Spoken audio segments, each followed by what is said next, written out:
show today on Global Voice channel.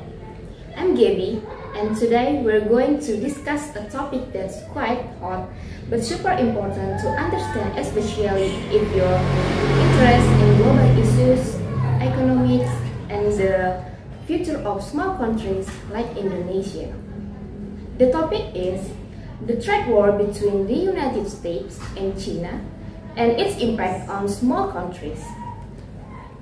Now, these countries, US and China, are like global giants. Both have massive influence in global trade, but what we often forget is that in between them, there are many small countries that are also affected. Not just as bystanders, but sometimes even as victims of this trade conflict. Today, I'm not alone. I'm joined by two speakers who are ready to share their perspective. First, we have Putri, who will give us insight from the international relations and foreign policy side. Hi Putri. Hi Gaby and hi everyone. I'm super excited to discuss the serious but important topic with all of you. And we also have Bonnie, who will help us understand the economic side. How does this trade war affect export, import, the economic growth of small countries, and more? Hi Bonnie. Hi Miss Gaby, hi Miss Putri, and hello to everyone watching. I'm totally ready for today's discussion. Okay, let's start from the basic. So everyone has the same context. Mrs. Putri, can you tell us what triggered this trade war? Sure, Mrs. Gaby.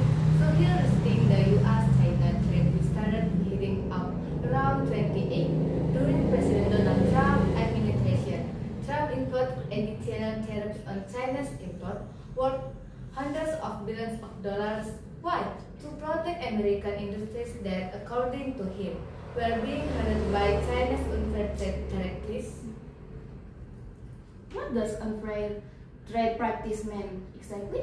That includes a country like currency manipulation by China, massive government subsidies to its own industry, and forcing foreign companies to transfer technology if they want to business in China. The US also accuses China of intellectual property theft.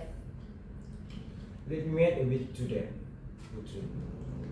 From the economic side, when the US started raising tariff on China's goods, the impact wasn't just between the two countries. The products ranging from electronic to textile are spread all over the world. When the supply chain gets disrupted, price go up, production is affected, and other countries feel the consequence too. So, it's really like domino effect. One move can shake the entire global trade system. Exactly, and that's just from the microeconomic angle. On the geopolitical level, this is also a battle for influence. The US feels its role as global economic leader is being strengthened by China's rapid growth. Yeah, don't forget China's growth over the past 5 decades has been phenomenal. They went from being a poor country to one of the eighths of the global economy, but that rise has made the US feel like China is starting to play too big. Wow. Now it makes sense why this trade war is more than just about tariffs. But if we think about small countries caught in the middle, it really feels like they're just spectators getting hit by falling debris, right? Now, this is the interesting part. Many small countries which have no direct role in the conflict end up suffering significant impacts. For instance, countries in Southeast Asia whose economics are very open and heavily reliant on trade experience a drop in global demand. Exactly. And not just economically, diplomatically, they're also stuck. Many small countries are strategically important geographically or because of records that both sides. What? So they are often pressured to choose what side are you on. And if they choose wrong, the consequences can be hard. Exactly. For example, if they lean too much toward China, the US might pull back competitor or cut aid. But if they move closer to US, China's investment might stop. It puts small countries in a very contentious position. Some African countries, for example, rely heavily on infrastructure projects funded by China through the Belt and Road Initiative. When the trade war disrupt China's investment flows, development slows down. So it's like being trapped between two powerful magnets pulling in different directions. Absolutely, that's why small countries need smart strategies. They have to play an active role in multilateral forums, in regional organizations like ASEAN or Mercosur, and not just be objects but subject of diplomacy. Great. From the trade side, small countries also face supply chain disruption, especially if they depend on either the US or China. Take Indonesia for example. Import a lot of raw material from China. If supply gets disrupted, our industry is suffer. Wow, this gets more and more complex. Small countries really can just sit still. So, we've been talking a lot about the negative effect of the trade war on small countries, but now I want to discuss what can small countries actually do so they don't just become victims. Great question. Small countries actually have opportunities if they read the situation carefully. One way is to diversify trade partners. Don't depend on just one major country. So if the US has issue with China, we still have access to other markets like the EU, Japan, South Korea, or even other developing nations. Totally agree. Diversification is key, not just in trade partners, but also economic sector. Small countries should rely on just one type of export, like commodities. They need to shift to higher value products, like manufacturing, digital economy, or service.